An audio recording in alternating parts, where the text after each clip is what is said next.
At this point, I'm surprised that I still got an audience from how long it's taken me for post. But welcome back to the newest season of the What's on Your Mind podcast. I am very grateful for everyone who's been anticipating, asking me for episodes, and my guest here today. So we have the wonderful, the gorgeous, and the newest entrepreneur on the block, Miss Takai. How are you doing? Good. Thank you so much for having me. I'm so excited to be back. No, thank you so much for being here. If you guys are familiar with the All Shades of Chocolate podcast that I also run with my co-hosts Jada Vassar and Shakira Maybone, this is the young lady who was now formerly, we'll talk about, be the president of In Crowd and the fashionista herself. So I'm glad to have you back and glad to have you be here. How's your day been so far? It's been okay. It's been really busy and just like it's a lot going on. I'm trying to do a lot right now, so definitely understandable. You mentioned that we were talking, we would get up here. Matter of fact, funny story. So this young lady forgot who I was, and it was so crazy. No, don't say it like that. I didn't even peep. Let me stop trolling. So what happened was I was walking up and she was already here. She beat me like she was here right at 4. Appreciate you for your timeliness, by the way. And we walking up. I'm like, oh yeah, how you doing? Nice to see you again. And then we going up the elevator, and I'm thinking like, okay, cool. Somebody was in the podcast room. We would wait for like 5-10 minutes, and then I went in. If you guys are familiar with the State News West's office, I told Jada and Shakira, like, hey, Takai is here if you guys want to say hi. And then I went to go use the restroom and came back. She like, I had a question for you. Don't be mad.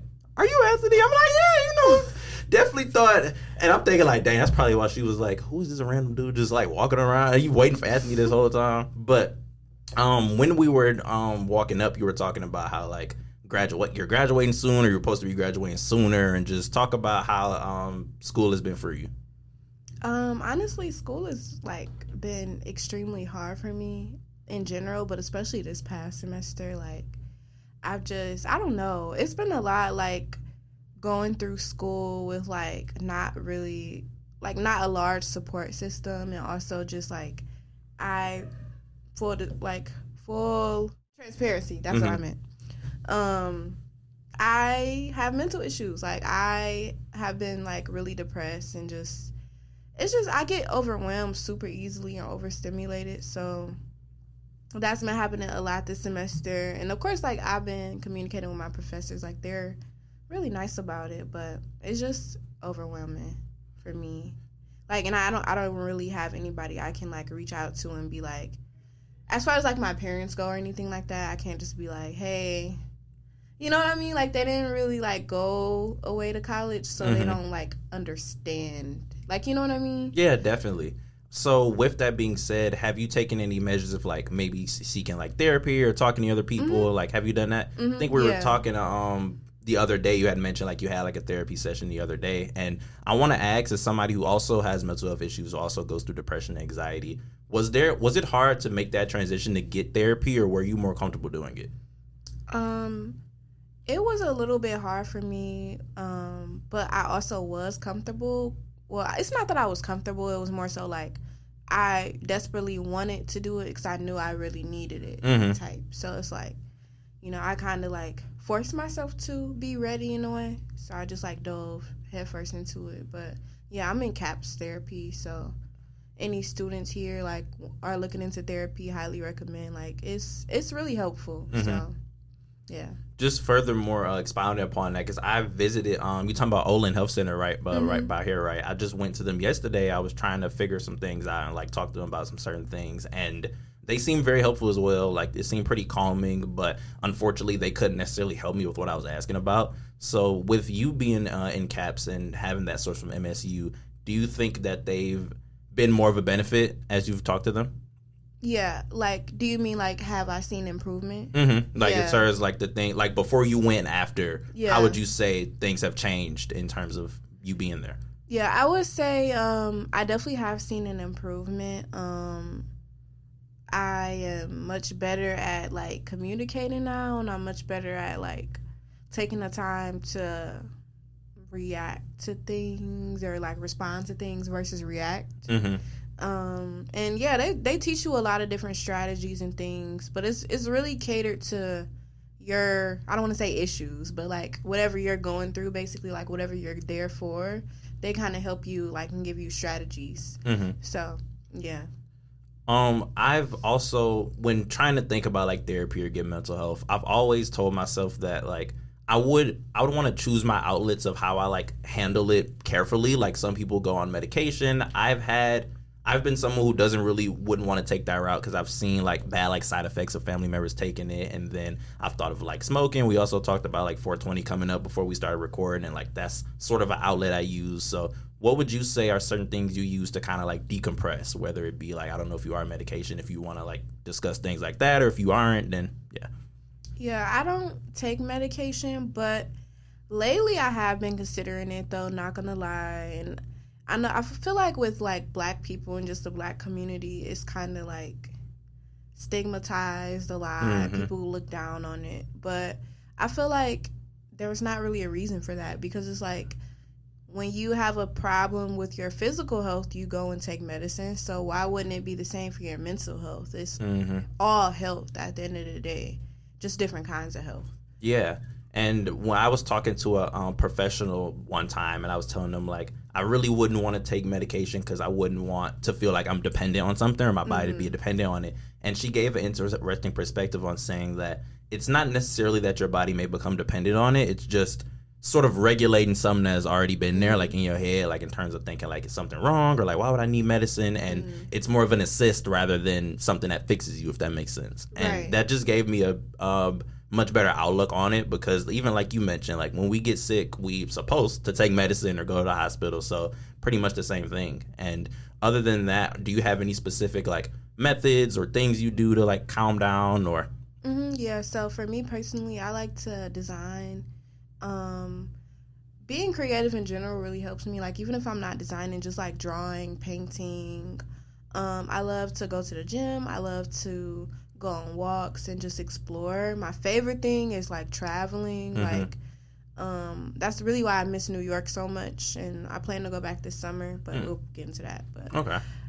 That's why I like cities like New York that are like walkable, because like it's always something going on, you know what I mean? So you can just get up and just walk outside, literally just, I don't know, just like walk down the street, see what's happening, you know, go to events, stuff like that. So I love like keeping myself busy in general. It's like kind of how I self-regulate. Makes sense. And to sort of segue into the New York aspect of our conversation, would you say that's your favorite place you visited? I would say, yeah. I would say New York is my favorite city I've been to. Okay. Where all have you been in terms of traveling? Like I haven't been too many places, so have you been? It's kind of a lot. I've been to almost every state in the U.S. Wow. Thank you. I haven't been out the country though, unfortunately. And I haven't been to Canada yet, which is also out the country. But yeah, so I plan to like go to Paris when I graduate. Okay. Like my mom is like gifted me a trip as like a graduation gift. That is incredible. Thank you. So I plan to do that, or maybe study abroad too, like before I graduate.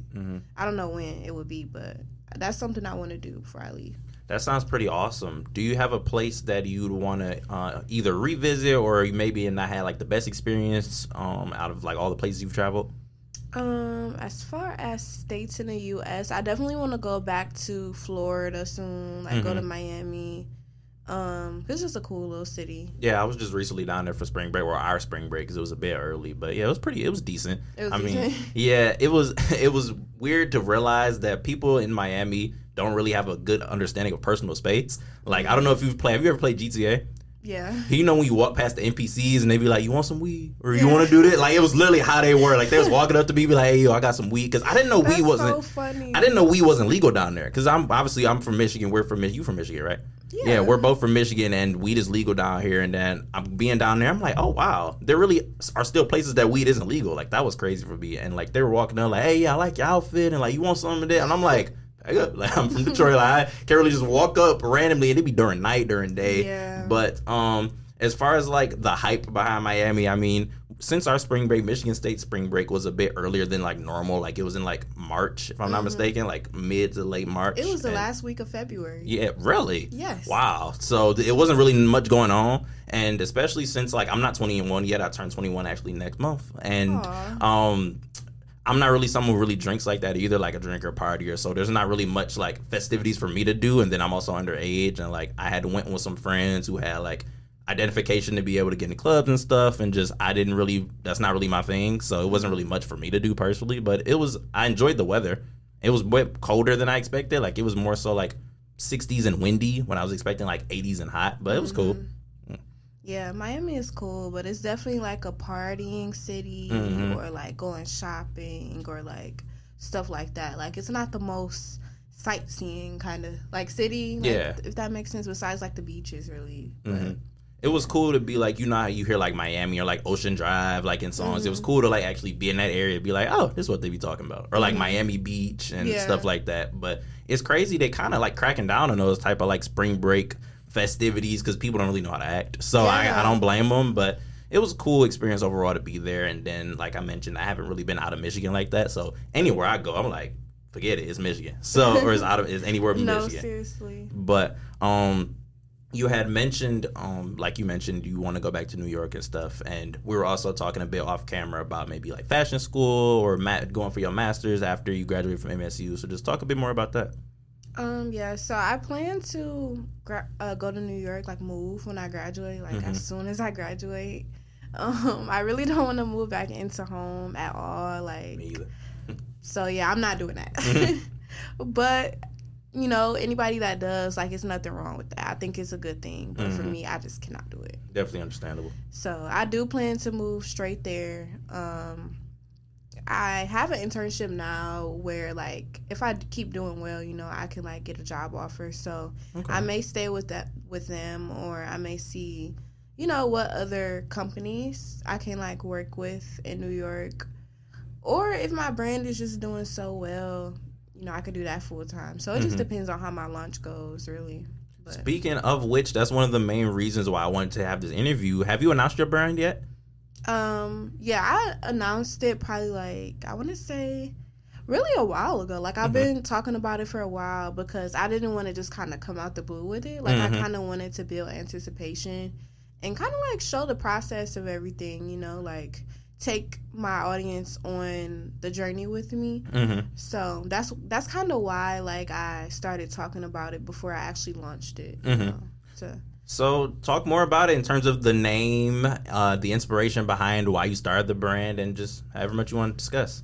So it's named after me. It's called Takai. The inspiration, I don't really know. Inspiration, it's very like girly or like feminine. It's lots of pink and bows. Well, my first collection is, and then my second collection is a lot more like my style, like a lot more black, latex, like more like less girly basically. But the first collection is like a lot of bows and stuff like that. So yeah, I'm really excited about it, to be honest. Like it's just a lot. Like people don't realize how much actually goes into like launching a fashion brand, especially if it's like not a streetwear brand. Like I would say it's much easier if you are doing streetwear, because it's like t-shirts, hoodies, like most states have places that print on those type of garments, so it's like easier to find like manufacturers and things. But mine is not like streetwear, so I had to like find different manufacturers in different states and email them and be in communication that way. And it's a lot because they kind of some of them try to get over on you, you know, and they try to like tax you a lot. So it's like you have to know. You have to be business savvy, but you also have to be like street smart too, like, and know when somebody is trying to get over on you. So based on you starting this brand, have you had experiences where somebody was trying to get over, or maybe even a good experience of them like posting your brand? Has that started at all yet? I haven't really. I would say I did have a manufacturer that was like taxing me a little bit, and they thought I was just gonna go for it, but like I, you know, stood up for myself professionally, and I was able to like get the price down a bit. But no, I really haven't had anything negative happen with my brand so far. Like That's besides good. having to push the launch, like I did set a date that I thought everything would be ready by, and I had to like push it back. But honestly, that just taught me that like I shouldn't really say too much else about it until I'm like 1,000% sure of when I'm launching. Like, that makes sense. I've still been promoting it a little bit, but I haven't been saying like too much, if that makes sense. Definitely. And with this journey of I'd consider entrepreneurship with you starting this brand, if I'm not mistaken, no like backing behind it in terms of like finance or other brand deals, anything like that. How would you say the process has been from financing it, from thinking of the idea, and really doing most of the things by yourself? It's been really hard, very, very hard. Especially from handling the more business, the moving parts of everything, like, has been a challenge for me because like I'm a creative person. I'm an artist. Like, I don't really like. I'm not good at math. I'm not that business savvy. Well, I'm business savvy because I'm a hustler. I'm from Detroit. Like, I know how to make money, but it's like, as far as like budgeting and all of that, like, I'm getting help. Also, I will put y'all on. I'm in this program through MSU. It's called the Burgess Institute. Okay, talk about it. And so like they help different students. They help students like start businesses basically. So it's like a program you go through. You have to create a business plan, create a pitch deck. You have to like actually pitch to like this board, and they'll approve you, and then you can apply for funding from the school basically.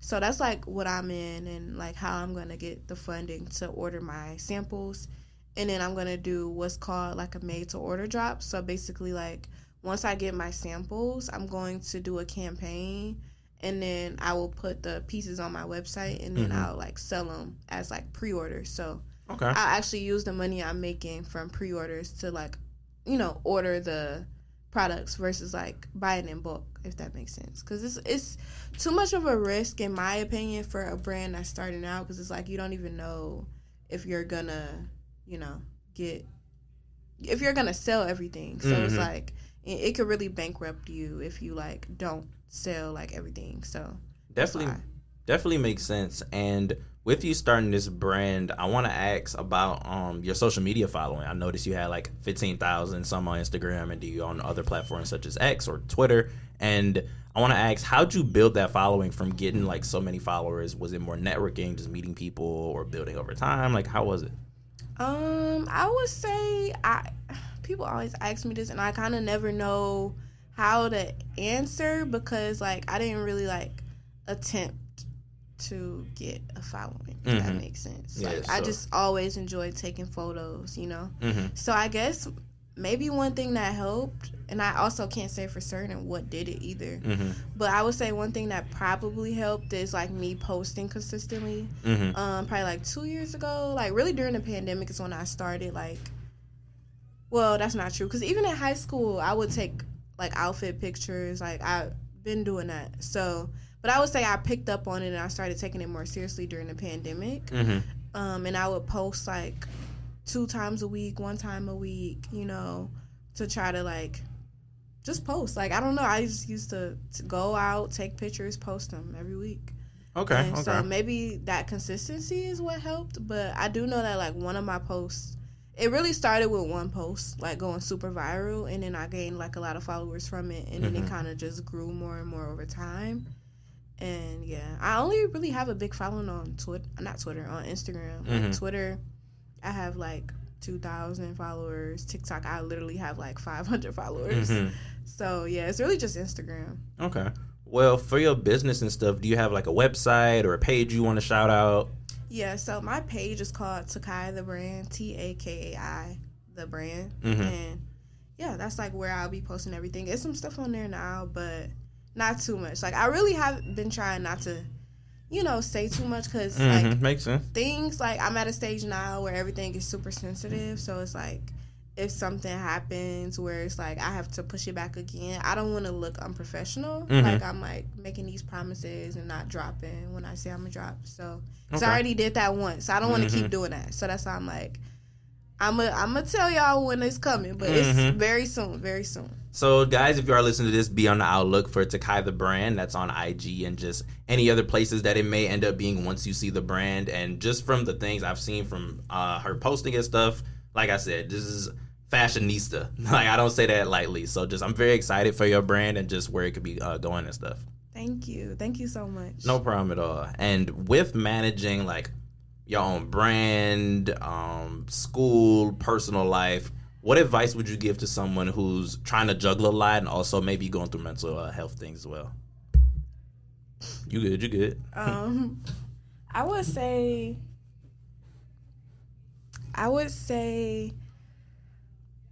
I myself am still struggling with this, to be honest. Like, literally, I have bad days. Like, some days I don't go to class. Some weeks I don't go to class. This is so bad, but it's like, it's reality. Like, sometimes you just have to pick yourself up. I would say try to think about where you want to be, and think about like your future self and how you would feel when you like reach your goals, and like how worth it it's gonna be. Like, that's what motivates me the most, because I know like this phase I'm in is just a chapter. And also like this also it's important to not look at it like an end goal, if that makes sense. Like, because it's like, yes, you could reach your goal, you could become a millionaire tomorrow, but it's like, but then what? You know? Like, money isn't everything. Career goals isn't everything. Happiness is like what you make it. Like, you have to create happiness. Like, you have to make a conscious choice every day to be happy. You shouldn't just try to like wait for something to happen and say, when this happens, I'm going to be happy. Does that make sense? It definitely does make sense. And it makes me want to ask you, if you were to think about where you want to be 10 years from now, or even 5 years from now, how would you paint that picture? 10 years from now, honestly, hopefully in 10 years, I'm like damn near like, can I cuss? Yeah, I don't care. I'm like damn near retired. Oh, really? Okay. Yeah. Because you 22, 23? Yeah. 21? Okay. I'm 22. Okay, cool. So it's like, I know that might sound crazy, like retiring, but I definitely don't want to work anymore at 30. You'll be 32. Yeah. But as far as my brand, I don't ever plan to sell my brand. Like, I will say that. Okay. That's something that I will stick to. I'm never going to sell because it's my name. So it's like, why would I ever do that? I want it to be my legacy. However, I definitely do plan to get a team of people who will mostly be running things and stuff like that. So I won't have to do as much. Like, not necessarily fully retired, but like, you know, my hands will be off a lot of things. More like CEO type shit. Like, just being the boss of your own. Like, behind the scenes, you know. So, with you having that sort of outlook, do you have any like dream like collaborators, like maybe like Rihanna, Fenty's brand, or any other businesses or corporations you want to in the future work with? I don't know. I would say maybe like, I'm not sure. That is a good question. I haven't really like thought that much about it, but maybe like Rick Owens would be really dope, or like and Demula Meester, like just some cool, like, I'm not sure. Makes sense. And anybody, honestly, anybody that's like fire, I would be down to work with. Bet. And with you being in the fashion business, with you designing things, wearing certain things in certain fashion shows, I want to ask, what's your favorite piece that you've made and your favorite piece you've worn for like a fashion show? I have no idea. Not gonna lie, like the last fashion show that I designed pieces for was like In Crowds. I think that was our like second fashion show that we put on. I literally made everything probably like 2 days before the show. Wow, that's impressive. Thanks. Like, I think it came out good, you know, but I don't know. I'm my toughest critic too, so I'm probably overthinking this, but I feel like it just wasn't really like my style that much. But I mean, I did like it, so I would say like one of the pieces from that. Okay. And with you trying to manage like a business and your personal life, just how do you, in your best way, handle all of that like on a day-to-day basis? I just try to like stay positive as much as possible. I try to stay organized too. That's really important. And also just try to communicate with the people in my life and just like, you know, let them know like, hey, like anybody that knows me knows how I am. They know like I get overwhelmed very easily. And so they know, like, okay, Takai hasn't said anything to me about going out this weekend, so I know I might need to check in on her. Like, you know, like, people in my life, they know things. They know to do things like that with me. You know what I mean? Like, my close friends and stuff. Okay. So I feel like it's just a matter of, like, staying organized, staying positive, and just communicating, really. So with your close friends and the circle that you have around you, how do you feel about the support you get in terms of just on a personal level or with your business or just anything about that? I feel like the people in my life support me as much as I allow them to. I feel like sometimes I go into phases where I, like, the communication is lackluster on my end, and I kind of don't tell them certain things, like, and so they're like, what's going on, you know? But overall, like, I feel like the support is good. Like, you know, my friends and family, they all are pretty supportive. But, you know, I do have my days, like, where I just feel like it's me versus everybody. But I feel like that's, like, human, you know? Yeah, we were talking before we scheduled the interview and everything. There's been a lot in your life going on from, like, the last time we interviewed you for All Shades of Chocolate and now. And one of the things that the main thing I alluded to is that you're no longer a part of N-Crowd. And I want to just get the glimpse of what's been going on from your perspective, because we communicated that I was hearing, like, oh, I didn't even know you weren't a part of N-Crowd no more. For some reason, there's, like, this bad reputation that you have for whatever reason that I didn't understand, because we always had, like, good communication. So just, I want you to clear the air in terms of your relationship or your reason why your relationship with N-Crowd may have faded, and then whatever the mess I've been hearing, because I've been confused. Okay, yeah. So for me, I would say my number one reason for stepping down was it just became too much on me, like, mentally. It's a lot, like, running an organization, like, starting an organization, running it, and just, like, being in charge of, like, other personalities, other people, like, kind of having to make sure everybody is comfortable and make sure, like, you're not offending anybody or, like, different things like that. It's just a lot. And honestly, like, I kind of came to a realization that maybe I'm not cut out to be, like, a leader. Like, I don't know. I feel like it's not really anything wrong with that. I also kind of look at everything like, I don't know. I feel like Black women are kind of expected to always know how to handle things going into it. Like, we're always expected to, like, have it together. Like, I never, like, started an organization before and ran it and been president and did all this. Like, you know what I mean? So it was new to me. So it's like, I'm going to get more into specific details, but I do feel like, you know, I know I wasn't perfect.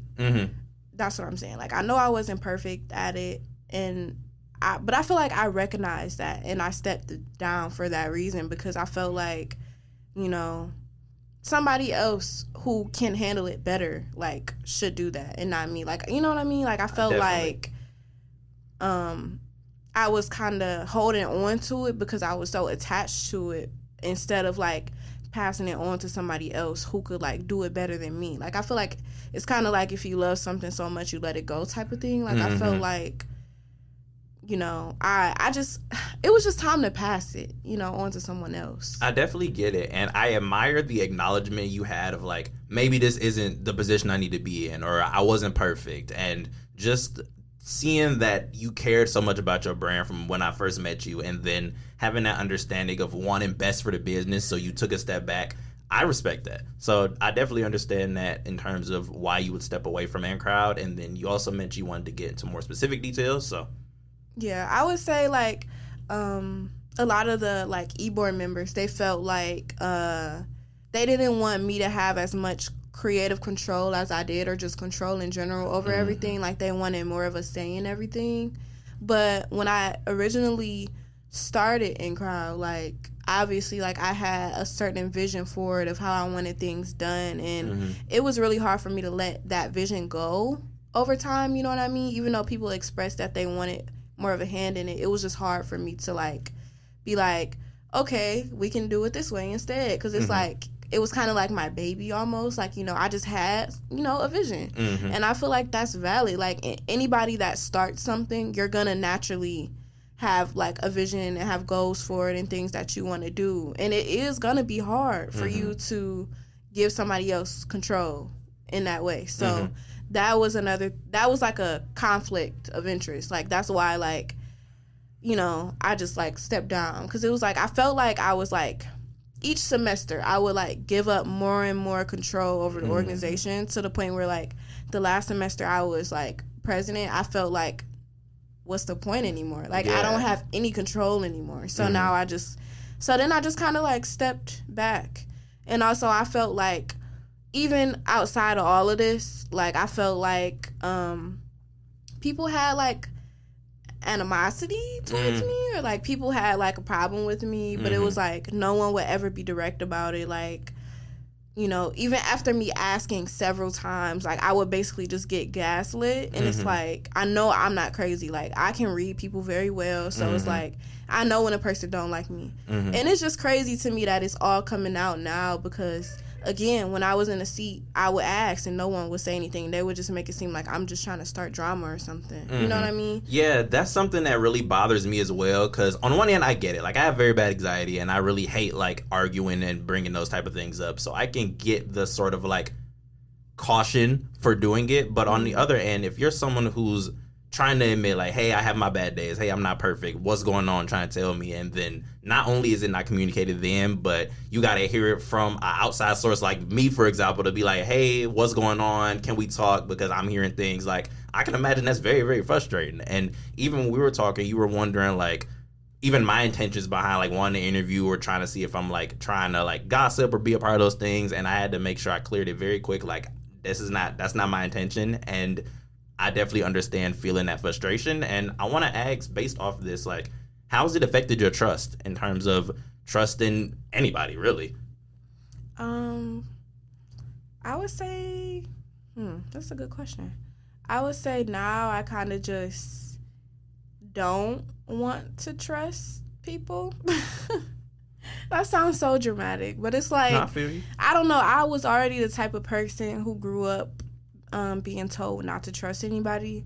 So that's kind of just the Detroit in me, like, you know, that's that type of thing. But the situation definitely did make me more weary of, like, meeting people on campus.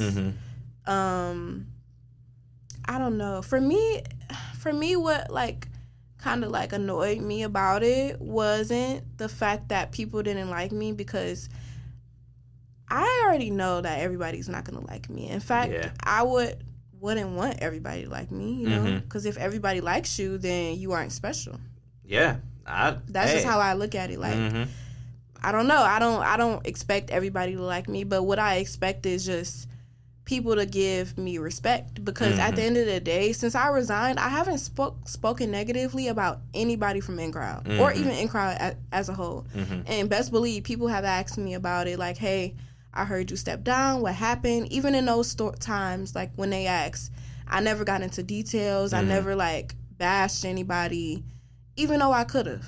So it's like, to go and hear that I'm being bashed, it's like, I don't know. And then it's like, just the fact that, like, the organization is supposed to represent, like, a safe space. And honestly, the whole time I was there, I didn't really feel like I was, like, welcome. So it's like, I don't know. Which is insane, because it was your own organization. So to not feel that bit of peace in there, it's just very unfortunate. And that's why I wanted to make sure, like, to get your story behind it, because it's two sides to every story. And especially if you could admit, like, hey, I had my moments, but I still cared. Like, you mentioned to me before we did this interview, like, you still had in-crowd in your bio, you would still shout them out. And that's just respect, for my opinion, because it couldn't have started without you. I mean, literally, you started the organization. And that's why I feel like I deserve more respect, you know, because it's like, I don't mean to sound a certain way, but it's like, y'all wouldn't even be doing this if it wasn't for me. Like, I would hate to sound like that, but it's like, for real, like, have some respect. Like, I don't talk down on y'all, so it's like, you know, just keep my name out your mouth, please. Like, I don't know. It's just that. I mean, look, I feel it, especially because, like, sometimes I've had to learn in recently in life, like, sometimes you gotta talk your stuff and, like, let it be known, like, this is who I am. And also when it's different when people are arrogant and they do that and be like, oh, I'm untouchable. Right. But for you to have that balance of like, that wouldn't have been a thing without me, but I still support y'all regardless. But see, I feel like that's a good balance. But see, everybody don't look at it like that. That's the whole thing. And like I was saying earlier about black women, when a black woman is confident and she like don't go for BS or like, you know what I mean? Like people see that and just kind of assume that like they can't come to you. So I feel like that's probably another reason why like nobody ever came to me about, you know, I guess the issues that they were having with me, because like they felt like, I don't know, I would snap on them or something. But it's like I never disrespected any of y'all. Like I did have one, like I'm being transparent right now. I did have one like negative interaction with one member, and she did end up getting removed from the e-board, and it was kind of, it turned a little bit personal, and that's on me. Like I admit that. But even after the situation, like I went to the chat and I apologized to everybody. Like I explained it, like.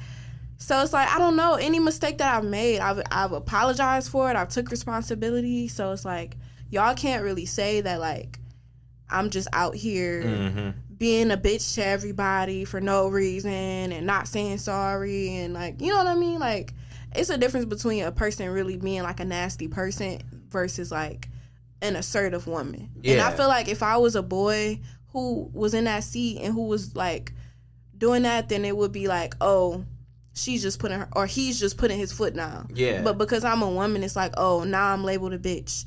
But like I was telling you earlier, like I feel like it doesn't matter. At the end of the day, like people's opinions, outside opinions, do not matter to me. Like y'all don't have to like me. That was never the expectation. But my thing is just be respectful. Like don't talk down on me. That's my thing. Definitely, because I agree that it seems like there's this unfair stigma with black women on like, when you're more assertive and more confident, you're the angry black woman. Exactly. I was just discussing that with a few young ladies in my life who are like running for positions of power, and they've experienced like when they had tried to run things, they were deemed as like angry or aggressive. But when it was a counterpart who may not have been of a person of color or just a different gender, like a guy, they would be seen as more like strong or more caring, compassionate. And it's mind-boggling to me because I'm black, so I get the perspective of obviously the black person, but I would see literally two very similar ways of handling things, but only one side is deemed as aggressive. Exactly. So it's that was a lot of what was happening with In Crowd. It was a lot of that, but I don't even wish no negativity on anybody in Crowd. Honestly, I still love everybody in it, care about everybody in it. Like I wish all of them the best. Like. And I know they are going to be successful regardless, because even with the fashion show, I wasn't involved in it at all, and they made it happen. So I like that. And I feel like a lot of people view me stepping down as a negative thing. It's not a negative thing at all. I'm about to graduate anyway. So it's like it was going to come regardless. Yeah. Like, so either way, you was going to have to pass that torch. Exactly. So it's good. Again, shout out In Crowd. I love the work that they do in terms of modeling and the designs. I have enough time in my schedule, I'd want to be a part of In Crowd, especially with having a relationship I have with you and knowing like everything it's taken to get to where they are. I really admire their work, and I can imagine it's not everybody like In Crowd. It isn't just all of In Crowd versus Takai, but it's always those bad apples or just people in that circle to kind of like bring it down. So I'm sorry that has happened from your perspective, but I'm proud of you to see that you're still growing. Like even though you left that behind, you're still able to make your own brand, build upon yourself and like your own mental health or just personal life. So it's just how life goes, I see. Yeah. So yeah, that's a part of life, honestly. Like people are always not going to like you. People are always going to have things to say, you know. And you just got to keep going no matter what for you. And definitely with that, with this conversation kind of segue into one of the questions I had, just how do you feel about the representation from MSU as a black woman? Whether it be just academically or personally, do you feel it could improve? Do you feel like you've been represented here as a black woman on campus? And if not, could you explain why? I don't feel like I've been represented as a black woman at all on this campus, and I feel like MSU has a lot of work to do in that regard. Like I've been seeing the work that BSA has been doing, and I really admire it. Like BSA has been working at that for some time now, and haven't been really having luck.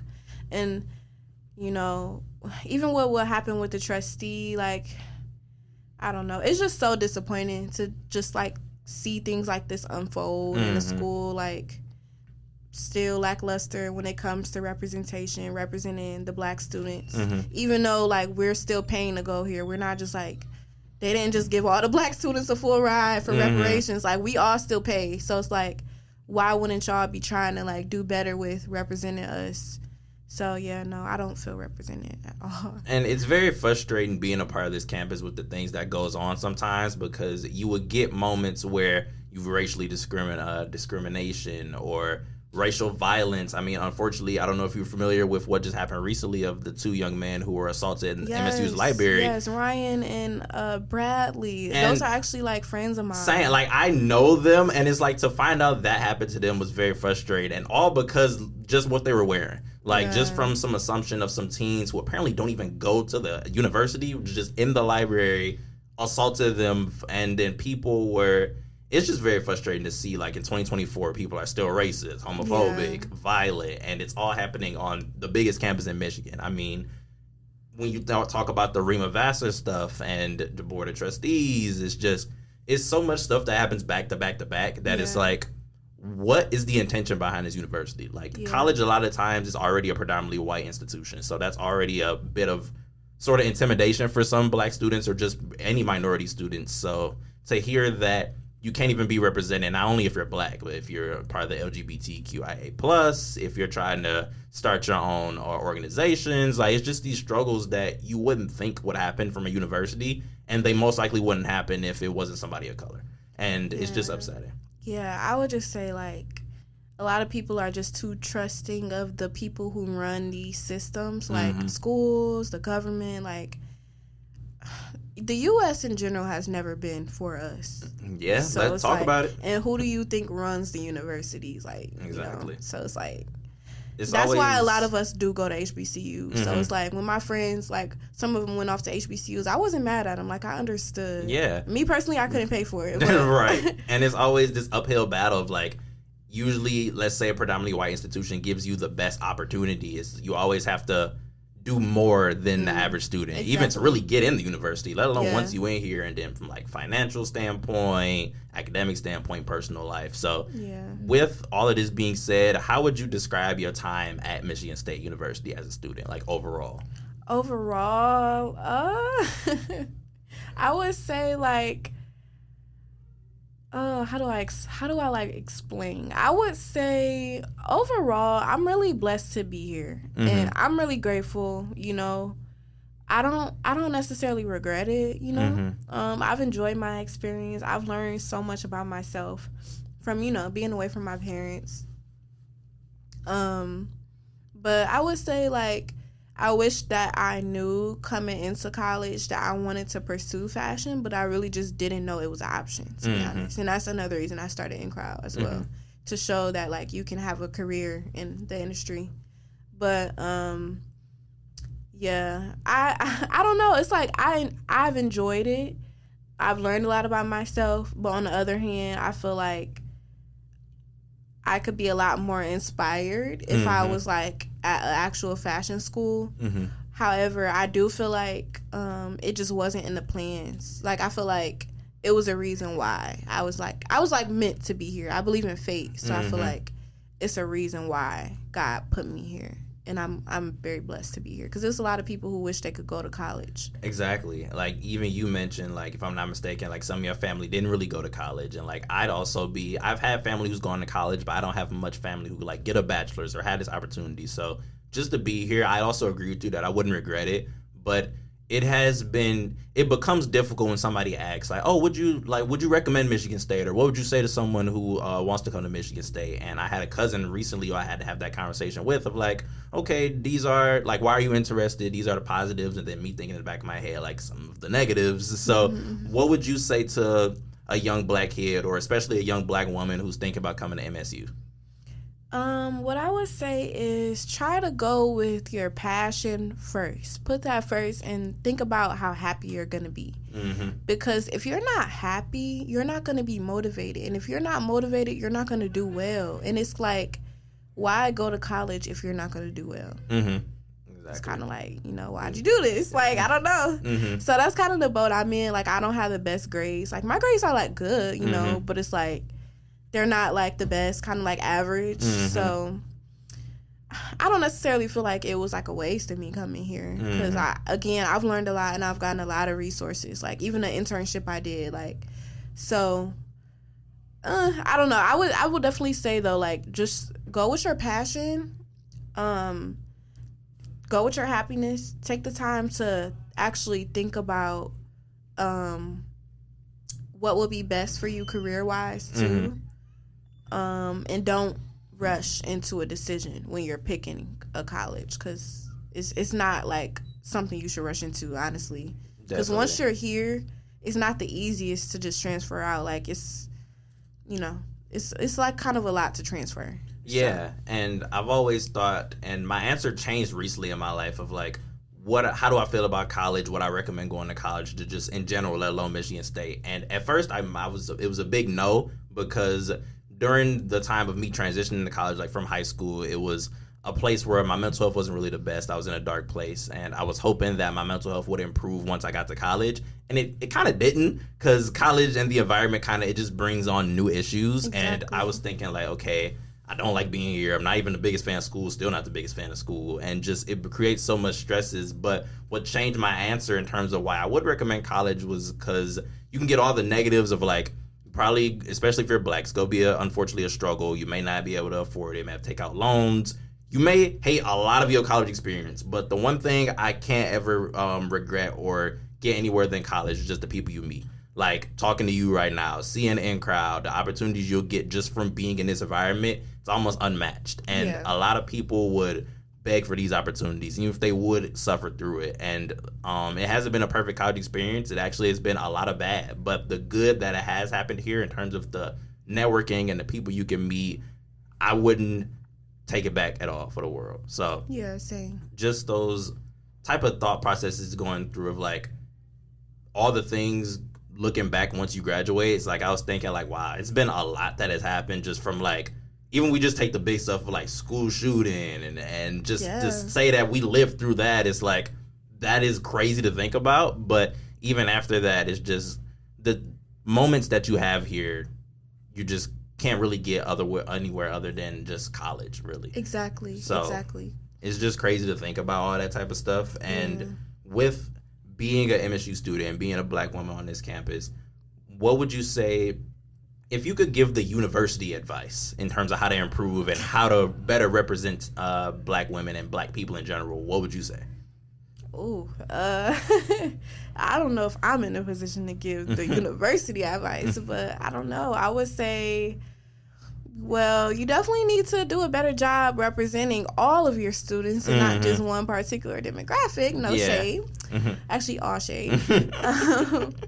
Also, I don't know, maybe like let students have more of a say-so in like decisions. Like, like I feel like they just kind of like do things and they just like announce it and be like, hey y'all, this is a new thing we're doing. And we're like, oh, like that's cool, I guess. Like, right. But I feel like if they actually like get our input on things more, then that would be better.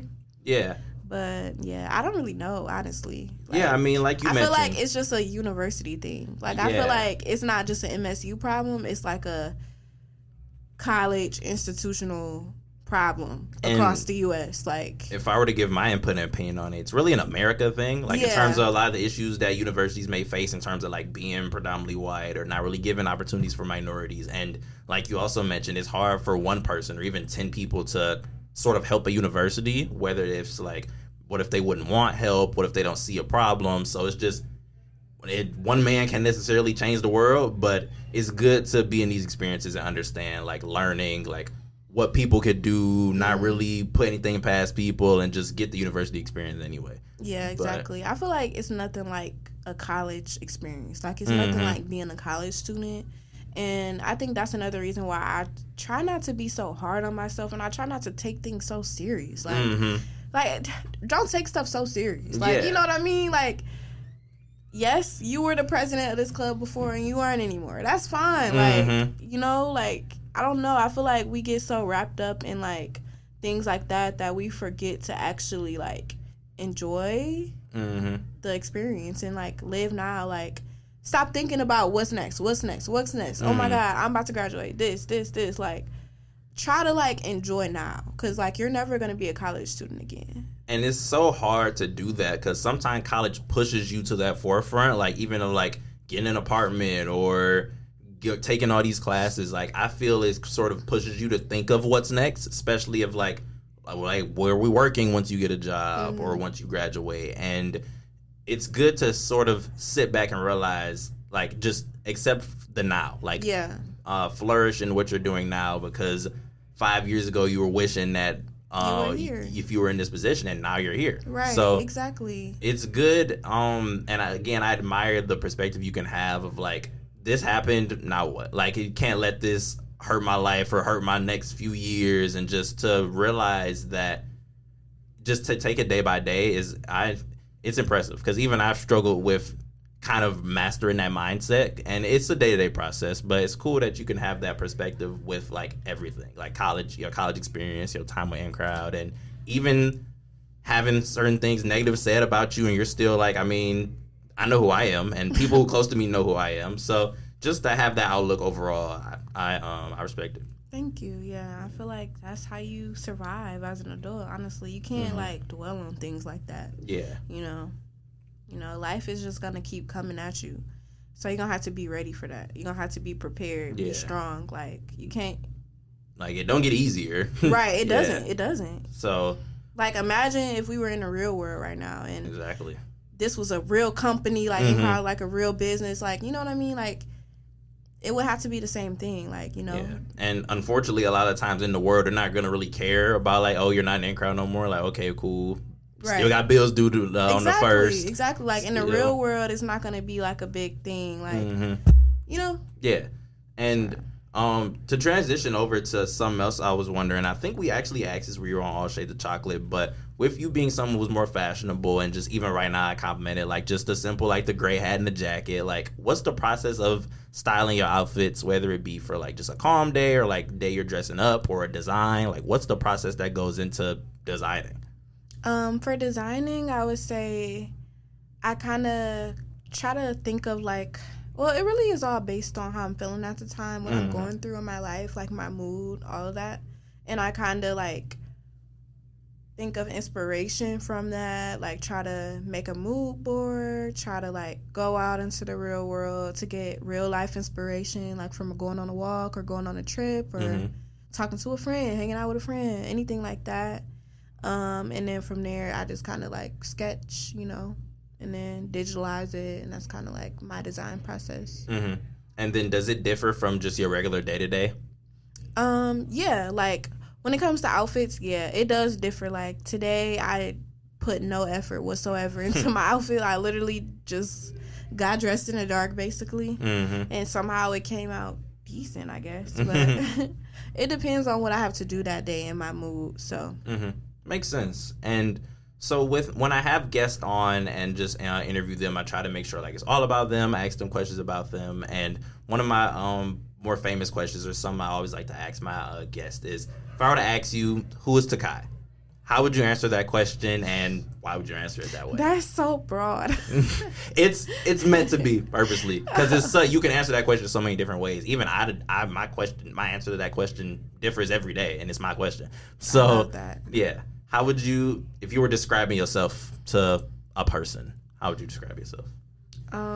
Well, firstly, my name is Japanese, and it means expensive. So I'm very expensive. Wow. Okay. Thanks.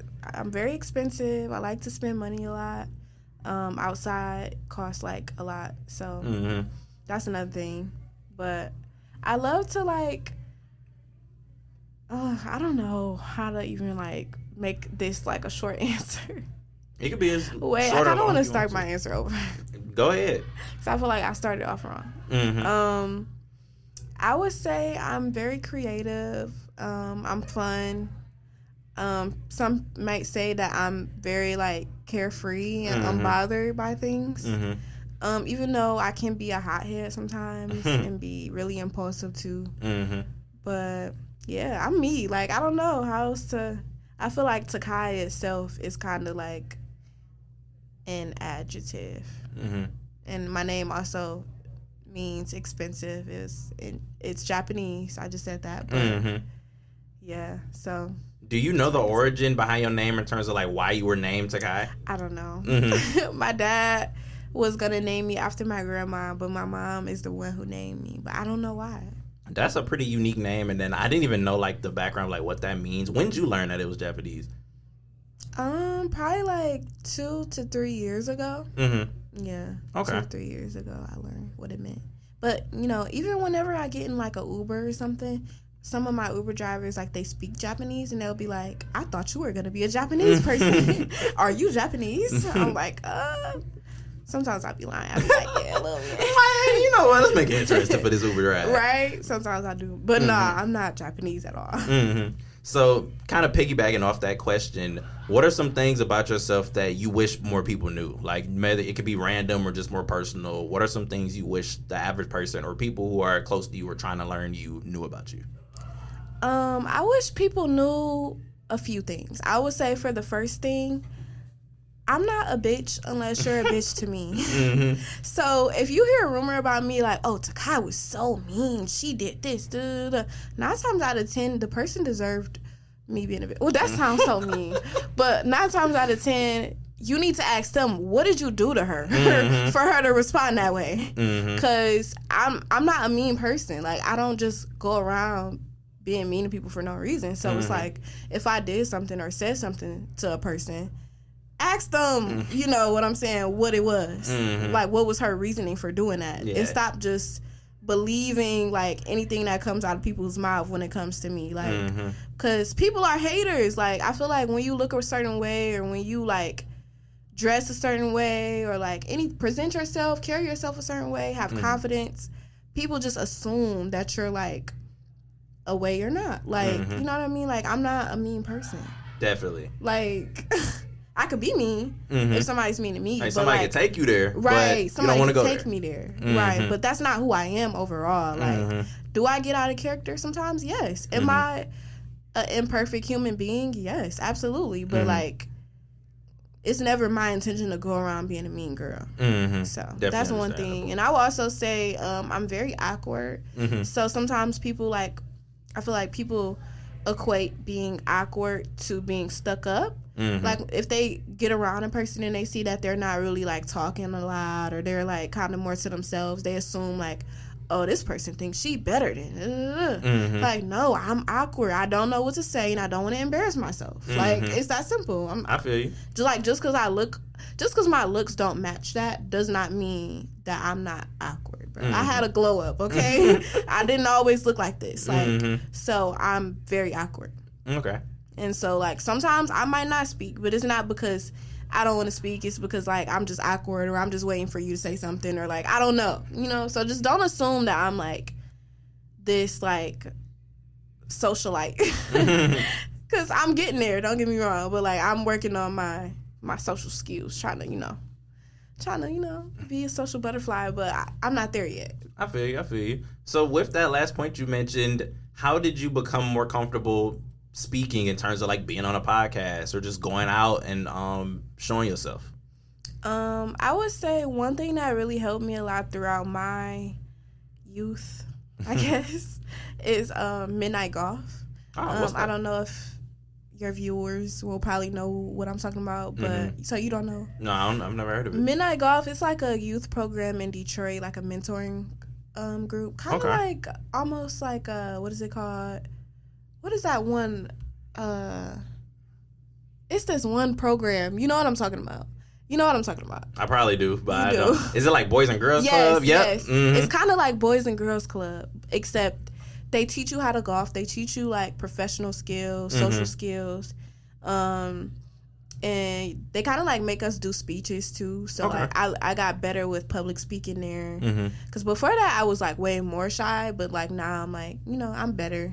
So yeah, that helped me a lot. Starting in crowd helped me a lot because I had to talk to a lot of people, so I had to kind of get comfortable being uncomfortable. So yeah, or even just putting myself out there, going to events, going to parties, that helped me a lot. Yeah, I still try to push myself to go to events and parties and be as involved as I can these days. Even though I'm not a part of like in crowd anymore, like I still try to, be involved, and that helps. Okay. Do you plan on joining any other organizations with your time here at MSU, or? I want to, but I just never know if I'm wanted, honestly. I have this thing where I don't like being places that I'm not wanted, you know? Definitely. So it's like, if I feel like there's a certain energy towards me, then I'm going to just probably not go. Like, I'm probably just going to talk myself out of it, which is probably not that good, because I probably should still do things I want to do despite people not liking me. But it's like, I don't like putting myself in awkward positions and situations.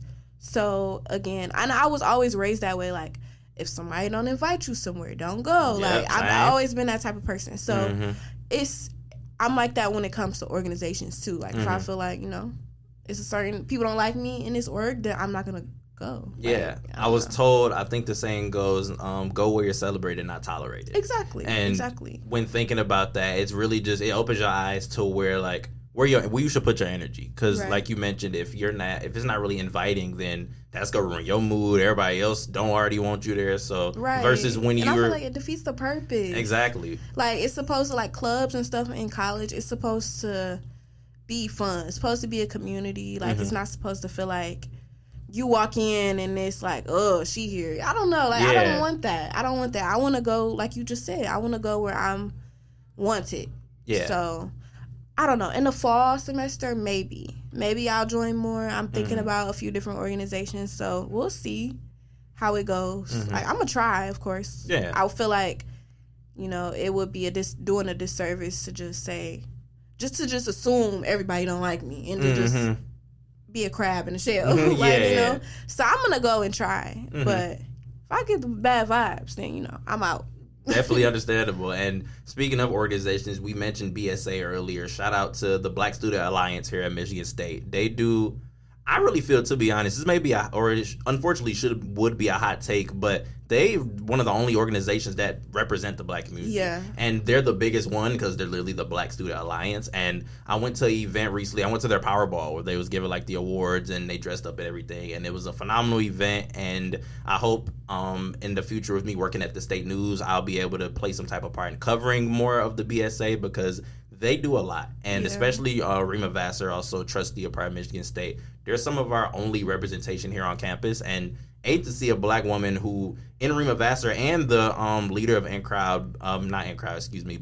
BSA, lead the Black community and speak up for the Black community. It really shows just how important Black women in leadership really is. And it really just shows that our community, even if it may seem small, we're very loud and we can speak up for ourselves, and we should always do it, because if we don't do it, nobody else will. Yeah, I'm very proud. Like, anytime I go to a BSA event or like a protest or anything, people really show up. So I'm really proud of that. Like, BSA is a great organization. Yeah, definitely. I would say that.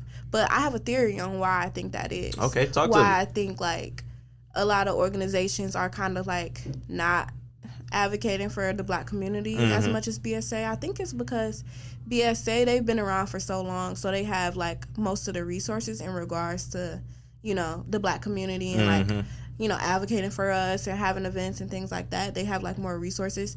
Other organizations, I think it's more so they might be afraid. Like, I feel like even BSA, I think like has experiences where like the school isn't supporting them or like stuff like that. Like, other orgs are kind of like afraid to take that leap because it's like once you do it, it's like you out there. You know what I mean? So it might be that, like, being afraid they may lose support, lose funding. So it could be that, or it could also be, I don't know. It could be that. Yeah. It could be a lot of reasons, but just for the work that they do, again, just want to give one more shout out to the BSA, the Black Student Alliance here at Michigan State. And just a few more questions for you off the top of my head, just in terms of more behind the scenes of who you are as a person. We were talking a bit at the time of this recording, we're approaching 420, and for most people know what that is, but just in case if you don't, people who do indulge in smoking weed and partaking in that culture usually do it on 420. Do you know the origin on why specifically April 20th is the no idea. date? I really don't care either. I just love the holiday. Type, man, this will be my first time celebrating, quote unquote, because if you aren't familiar, I have started smoking weed as of like a year ago, and it's weird because I'm not someone who, like I mentioned previously in this episode, doesn't want to be addicted or dependent on certain things, and weed has been one of the only things to where I could do it and there's like a good sensation. Like I've tried, like, for example, like vaping, for example, that was really a big craze, and I'm like, why do people do this? And I tried it and I'm like, this doesn't do anything. Like I don't really get the hype behind it. Drinking, I did indulge in drinking for a bit, and I'm like, this isn't good. Like I don't want to be blackout drunk. Like I don't really get the vibe. And even with smoking weed, I don't really smoke too often because I haven't gotten to the point where I can be like functional and be high. Like I would never want to go to work or class while I'm high, and I have a full-time job and I go to class almost every day, so it's not really time for me to do that. And sometimes I work on the weekends, so I try to manage when I indulge in smoking weed or taking edibles. But when I do, I try to be as responsible as possible, and it really helps certain things that I didn't really see like a solution for. Like for example, my anxiety, like it calms me down a lot, like to whereas I feel like my head is like always running, like something always going on. It stops everything, and it's very cool to be like, okay, wow, nothing's going on. Like I could just be calm and just relax in a place. And also eating is something that's also very hard for me. And when I'm high, I'm like, I can eat anything. And it's like, it's a whole new world to be in. So just from your perspective as someone who I would assume has been smoking longer than me, again, I've only been smoking for like a year. So how did you get into smoking weed and feeling comfortable even doing that and even talking about it? I would say for me, I hate the backstory on this, but it's like I was in a relationship where my partner smoked and I didn't, and so like he just smoked so much that it was like I just started smoking because I was just with him so much, you know what I mean? So that's how I like first started smoking. I don't really like talk about it. I mean, I don't know. I guess I do talk about it kind of openly. Cause I don't know. I feel like it's not really like a bad thing. It's not like crack. I don't either. Yeah. It's more normalized. It was, like I mentioned earlier in this episode, it's weird that it isn't more normalized everywhere. Because, like, it's not that big a deal, personally. Yeah, really, Michigan is very conservative about it. Like, when you go, like you said, Florida, like, when you go to New York, it's people just on the street, like, hey, you want some weed? Like, it's very normal there. Like, people don't really like whisper about weed there, but I feel like here it's like people are very conservative in Michigan, so it's like I don't know, people are just more low key about it. But me, I don't really care about people judging me in that regard because it's like, are you gonna handle this mental health? Are you gonna be my therapist? So exactly, like this is how I cope some days, like you know. And that's mainly the main thing I'd want to ask you about and talk about. Just how do you view smoking weed in terms of a coping mechanism, or in terms of just something you could do day to day or every day, or just something that helps you rather than just doing it just to do it, or whatever somebody is there? I feel like, yeah, I can't really say it's good or bad because everybody's body is different. And there's a lot of people, thousands of people who are like, they use weed as like their antidepressant and it works for them. Like it really helps them. It saved people's lives even. So it's like, you know, I can't really say rather, oh, it's bad to do this or it's good to do this. Like for me, it works, but lately I feel like it has been triggering my anxiety a little bit. So I'm like really like falling back from it. Plus it's like smoke in your lungs. So it's like not good for your lungs. It's not good for you health wise. So I'm starting to kind of like get off of it a little bit. I sound like I'm talking about like... Nah, you good. I agree. That's another one of the reasons why I don't smoke. Like I try not to smoke too frequently because like I love my voice. Like I sing. So I would hate for my lungs to be affected to where like I just lose my voice or like I'm more sick or just doing more harm than good. Right. So it's one of those like everything's good in moderation. So yeah, in moderation. But again though, for some people it works. Like for some people, you know, they're able to smoke every single day and like it actually helps them. So that's what I'm saying. Like I don't really believe in like good or bad unless it's like a hard drug like crack or something. Don't do crack. Yeah. Or like I don't know, another heroin. Like okay, stuff like that. Don't do it at all. But like weed is kind of tricky because it's like it really does depend on the person. Yeah. Everybody says different things about how weed makes them feel. So yeah, and I want to be more open in talking about these certain things, just even in just my personal life or in general, just because it's one thing when people just do certain things just because they're addicted or just because they think it's fun or just anything of the sorts. But when it comes to weed and just the benefits that it can have, even I wasn't knowledgeable of it before I started smoking in terms of like the medical aspect, or with me, like the eating aspect or the mental health aspect. And it really could be something that just changes somebody's life, like you mentioned. And with you being someone who smokes and anything, have you ever taken like edibles at all? Yeah. Okay. Have you had any bad trips? Yeah. Every trip. Really? Edibles are not like edible. You know, I probably had one good edible trip out of all of them. So I also take edibles, but before I did, I was so scared to do it because I always heard bad stories of like I was freaking out or doing this and that. Crazy enough, the one common denominator that I notified when people would tell me bad stories, that usually people would never listen. Like they'd say like they was told to take a specific amount of an edible and they would always take more than the expected amount. Yeah. And I'd be like, why did you do that? No, for real. I mean, that's not the case for me. For me, I take the regular amount and I still just, I don't know. I would say it's either two things. Like, it's either it doesn't hit you at all, like it doesn't work basically, or you're like overly high. Like, I don't know. Like, I feel like, the last time I took an edible, I was like regular high. So that was my one good experience. But most of the time, it's overly, like, it's too much. Yeah. Like, even, like, the pen, too, like, it's the same. To me, it's the same as edibles. Like, it's, really? It's too much. Yeah. Like, I don't know. Yeah, when I take edibles, like I was telling you before we started recording, I be gone. Like, I get really hungry and then pass out for, like, the rest of the day. And I wake up like, that was incredible, but, like, I've been asleep for, like, the whole day.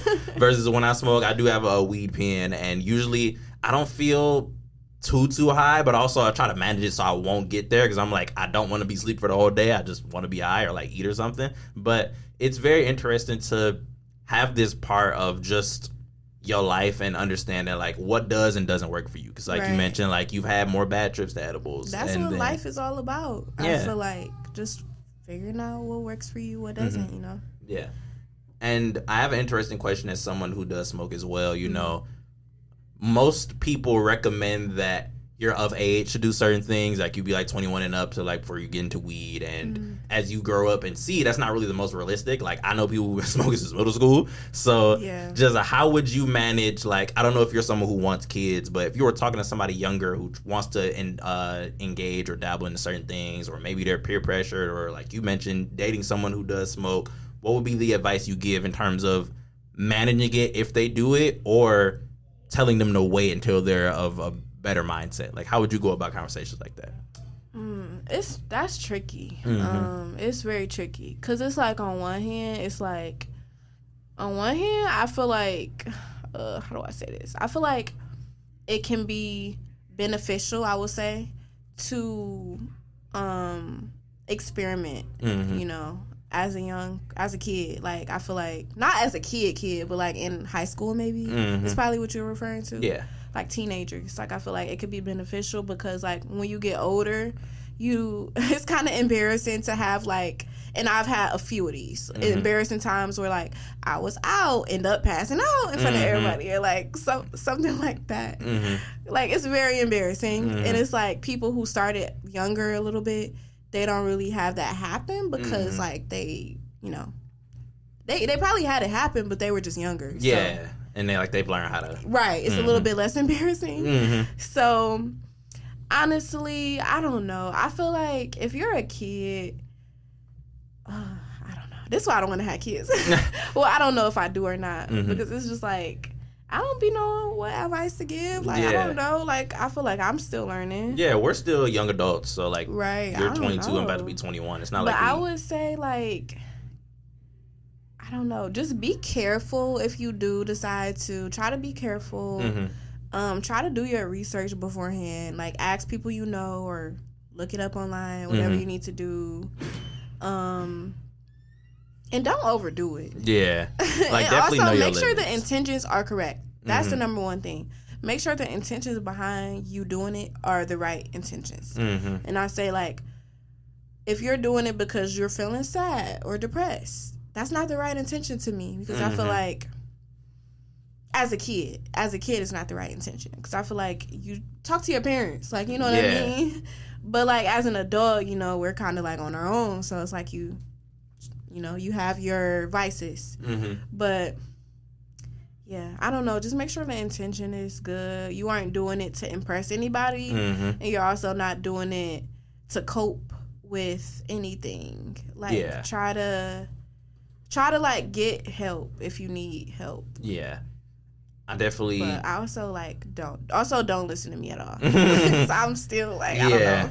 And like you mentioned, it's a process, not just doing it just from peer pressure, just because you may feel emotion one day. It's very much, if you want it to be a part of your life as a beneficiary, do it. But also, if you're younger, just try and seek other outputs, or again, maybe take advice from your parents instead of like two 20-year-olds on the mic. And also do that.